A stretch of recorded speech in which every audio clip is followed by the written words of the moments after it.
నెల్లూరు జిల్లాలో 10కి 10 స్థానాలు తెలుగుదేశం పార్టీ కైవసం చేసుకోవడంతో తెలుగు తమ్ముళ్లు ఆనందోత్సాహాల్లో ఉన్నారు. కావలి నియోజకవర్గంలో టీడీపీ అభ్యర్థిగా తొలిసారి పోటీ చేసి ఎమ్మెల్యేగా ఘన విజయం సాధించిన కావ్య కృష్ణారెడ్డితో మా ప్రతినిధి చరిత్ర Kumar face to face.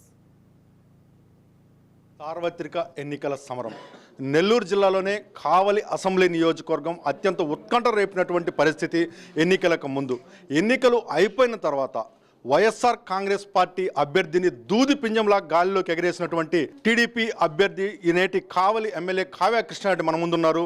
Sir చెప్పండి, ఈరోజు మంత్రం కూడా ఏ ఎమ్మెల్యే అభ్యర్థి కూడా ఎమ్మెల్యే స్థానాన్ని ఒక రాజకీయంగా చూస్తారు. మీరు దేవుడి ప్రసాదంగా దాన్ని అభివర్ణిస్తూ పదే పదే చెప్పారు. దేవుడి ఇచ్చినటువంటి ప్రసాదాన్ని సద్వినియోగం చేసుకుంటాన్ని ఎలా సద్వినియోగం చేసుకోబోతున్నారు? అందరికీ నమస్కారం అండి. దేవుడిచ్చిన ప్రసాదం కంటే ప్రజలు ఇచ్చిన ప్రసాదం అది. కాబట్టి ప్రజలు ఇచ్చిన ప్రసాదాన్ని నేను ఆస్వాదించానంటే ప్రజలకు సేవ చేయాలని అర్థం. అందుకని రాజకీయంగా గెలిచిన రోజు నుంచి ఈరోజు కూడా ప్రజలతోనే ఉన్నాను. ముఖ్యంగా పేదవారితోనే కలిసి ఈరోజు కూడా నడుస్తున్నాను. తప్పకుండా కావలికి సేవ చేయాలనే ఆలోచనతోనే ముందుకు రావడం జరిగింది. తప్పకుండా అది నెరవేరుతుందన్న కూడా నమ్మకం నాకుంది. దానికి నా వెనక దైవ కంపల్సరీ ఉంటుంది. పేదవారి దీవెనలు ఎప్పుడు నా వైపే ఉంటాయి. అందుకని తప్పకుండా నేను అనుకున్న ప్రతి కార్యం కూడా ఇప్పటివరకు నెరవేరింది. రేపటి రోజు కూడా నెరవేరుతుందని కూడా నాకు నమ్మకం ఉంది. తప్పకుండా కావాలని అభివృద్ధి మెరుగు చేసి తీరుతామని కూడా ఈ సందర్భంగా తెలియజేస్తూ ఉన్నాను. సార్, ప్రధానంగా కావలి నియోజకవర్గానికి కానీ కావలి పట్టణానికి గుండెకాయ లాంటి కావలి ఉదయగిరి బ్రిడ్జి ఉంది. ఈరోజు ఉదయగిరి బ్రిడ్జి యాక్సెస్ అంతా కూడా టౌన్కి రెండు వైపులా నడిచేందుకు అదొక్కటి యాక్సెస్ బ్రిడ్జ్ ఉంది. ఈ ట్రాఫిక్ ఒత్తిడిని తగ్గించేందుకు కావ్య కృష్ణారెడ్డి దగ్గర ఉన్నటువంటి ప్రణాళిక ఏంటి? కావలి నియోజకవర్గం నేను పుట్టి పెరిగిన ప్రాంతం. పుట్టింది చల్లదంగి మండలం, అప్పటికది కావలి నియోజకవర్గం.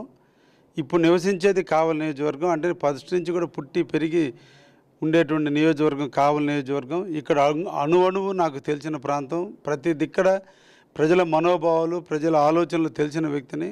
కావలిని ఎలా అభివృద్ధి చేయాలని ఒక ఆలోచనతోనే రాజకీయాల్లోకి వచ్చే నాటికే నేను ఒక డిపిఆర్ని తయారు చేసుకోవడం కూడా జరిగింది. ముఖ్యంగా కావలి డిజైన్ చేసినటువంటి సిస్టమ్ అంతా కూడా ఎప్పుడో 30-40 సంవత్సరాల నాటికి సరిపోయేటట్టుగా నీళ్లు కానీ బ్రిడ్జీలు కానీ అన్నీ జరిగింది తప్ప తర్వాత వచ్చిన పాలకులు ఏ ఒక్కరు కూడా కావలి జనాభా ప్రాతిపదికన అభివృద్ధి జరిగిన ప్రాతిపదిక మీద ప్రాంతాన్ని అభివృద్ధి చేయాలనే ఆలోచన లేనటువంటి విధానం జరిగింది. అందుకనే ఈ రోజున కావలిలో ఒకే ఒక బ్రిడ్జి నిర్మాణం జరిగింది. అది కూడా దాదాపు 40 సంవత్సరాలు పూర్తవుతుంది. అయితే ఈ రోజున కావలి రైల్వే ట్రాక్కి పన్నెండు వైపునటువంటి దాదాపు 40 నుంచి 50 వేల మంది జనాభా నివసిస్తున్నారు. అక్కడి నుంచి జమ్మలపాలెం అంతా కూడా నోడా కింద ఉంది. అదేవిధంగా ఈరోజు పల్లె ప్రాంతాలన్నీ కూడా వచ్చేది ఉదయగిరి రోడ్డు మీద. ఉదయగిరి రోడ్డు ఈరోజు ముఖ్యంగా నేషనల్ హైవేగా జరగడం జరిగింది. ఈ సందర్భంలో కావలి కనెక్టింగ్ చేస్తూ ఇంకొక 2 బ్రిడ్జీలను ఏర్పాటు చేయాల్సిన అవసరం ఉంది. తప్పకుండా వీటిని అతి త్వరలోనే వీటన్నిటికీ నిధులు మంజూరు చేయించి తొందరలోనే ప్రారంభించేదానికి శంకుస్థాపన చేసేదానికి కూడా నేను ఆల్రెడీ ఒక ప్లానింగ్లో ఉన్నాను. తప్పకుండా ఆ బ్రిడ్జీల నిర్మాణం జరిగితే కావలిలో ఇంకొక 50 సంవత్సరాల వరకు ప్రజలకు ఎటువంటి సౌకర్యం లేకుండా జరిగే విధంగా ఉంది. ముఖ్యంగా ముసునూరులో నేను నివసించే ప్రాంతంలో ఆల్రెడీ నేను నా సొంత నిధులు ఖర్చు పెట్టి నేను ఈ రోజున అండర్ పాస్ని ఒకటి శాంక్షన్ చేయడం కూడా జరిగింది. ఇంక 2 అండర్ పాసులుగా నిర్మాణం జరిగితే కావలి ముందు కనెక్టింగ్ పరంగా ఎటువంటి ఇబ్బందులు లేవు. ముఖ్యంగా కావలి ట్రంక్ రోడ్డు దాదాపు 100 అడుగుల విస్తీర్ణంలో ఉంది. కానీ ఈరోజు అన్ని విధాలుగా రోడ్డు ఉన్నప్పటికీ కూడా అక్కడ ట్రాఫిక్ ఇబ్బందులు ఎక్కువగా ఉన్నాయి. ఒక అస్తవ్యస్తమైనటువంటి విధానాల్లో అన్నింటిని అందరూ ఉన్నారు.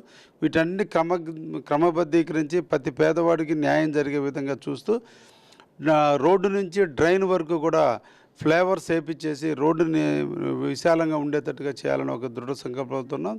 ఇవన్నీ కూడా ముఖ్యమంత్రిగా చంద్రబాబు నాయుడు గారు ప్రమాణ స్వీకారం చేసిన వెంటనే కావలిలో జరగాల్సినటువంటి అభివృద్ధి కార్యక్రమాల మీద సార్తో చర్చించి ఎక్కువ నిధులు మంజూరు చేసి కావలిని అభివృద్ధి చేసి తీరుతామని కూడా ఈ సందర్భంగా తెలియజేస్తున్నా.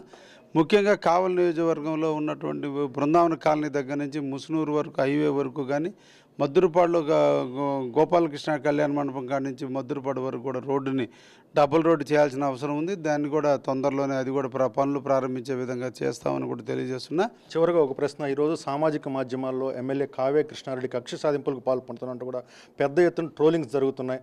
దీనిపైన ఎమ్మెల్యేగా మీరు ప్రజలకు ఎలాంటి సూచన ఇవ్వబోతున్నారు? నియోజకవర్గ ప్రజలకి ముఖ్యంగా నేను ఫస్ట్ నుంచి చాలా నిడారంభరంగానే ఉన్నా. ఏ ఒక్కరోజు కూడా నా మీద ప్రతాప్ కుమార్ రెడ్డికి ఎన్ని దౌర్జన్యాలు దుర్మార్గాలు ఎన్ని రకాల ట్రోల్స్ పెట్టినా, అసాంఘికంగా ప్రవర్తించినా ఏ ఒక్కరోజు పెదవిపోయిన వ్యక్తి. రెండోది, రాజకీయాల్లో మొట్టమొదటి వ్యక్తిని గెలిచినటువంటి వ్యక్తులు అంగు ఆర్భాటాల్లో ఉంటారు. కానీ ఈరోజు కూడా నేను నిడారంభరంగానే ఉన్నా, అందరితో కల్లివిడిగానే ఉన్నా, పేదోళ్ళని హక్కును చేర్చుకొని ఉన్నా. నేను ఈ కావలికి సేవ చేయాలన్న ఆలోచనతో వచ్చానే తప్ప ఏ ఒక్క దురుద్దేశాలతో లేదు. ఈ సందర్భంగా కావలి ప్రజలందరికీ, కావలి నియోజకవర్గంలో పార్టీ నాయకులందరికీ కూడా తెలియజేస్తున్నా, నన్ను ప్రజలు ఆదరించింది, ఓట్లేసి గెలిపించింది ప్రతాప్ కుమార్ రెడ్డి గారి అరాచకాలకు వ్యతిరేకంగా నాకు ఓట్లేసి నన్ను గెలిపించారు. మనందరం కూడా సమన్వయం పాటించండి, కావలిని అభివృద్ధి చేద్దాం, ప్రజలు మన్నలను పొందుదాం అనే ఆలోచనతోనే ఉన్నాం తప్ప ఏ ఒక్క కక్ష సాధింపు అంటూ జరిగినా నేను కూడా టాలరేట్ చేసే ప్రసక్తి లేదు. నా పేరు వాడి ఎవరైనా కూడా అసాంఘికంగా దుర్మార్గాలుగా ప్రవర్తిస్తే దాన్ని సహించే ప్రసక్తి కూడా లేదని కూడా ఈ సందర్భంగా తెలియజేస్తున్నా. నాకు ఇచ్చింది చంద్రబాబు నాయుడు గారు, ముఖ్యమంత్రి చంద్రబాబు నాయుడు గారు ఇచ్చింది కావలికి సేవ చేసేదానికి ఇచ్చారు తప్ప రౌడీజం చేసేదానికి కాదు. కాబట్టి ఈ సందర్భంగా మరొకసారి కూడా తెలియజేస్తున్నా, ఎక్కడ ఎటువంటి అవాంతరమైన సంఘటన జరిగినా నా దృష్టికి తీసుకొస్తే దాన్ని ఇమీడియట్ అరికడతానని కూడా ఈ సందర్భంగా తెలియజేస్తున్నాను. ఏదైతే కావలి అత్యంత ప్రశాంతమైన పట్టణం అని, సరస్వతి నిలయంగా భావించేటటువంటి కావలిలో ఎలాంటి అరాచకమైనటువంటి ఇల్లీగల్ యాక్టివిటీస్ తొలెత్తినా కూడా వాటిని టాలరేట్ చేసేలేని పని. ఇది నా కార్యకర్తలను సరే కఠినంగా శిక్షిస్తామంటూ కూడా కావ్య కృష్ణ తెలియజేస్తున్న పరిస్థితి. కెమెరామెన్ భరత్తో చరిత్ర కుమార్, రాజ్ న్యూస్, కావలి.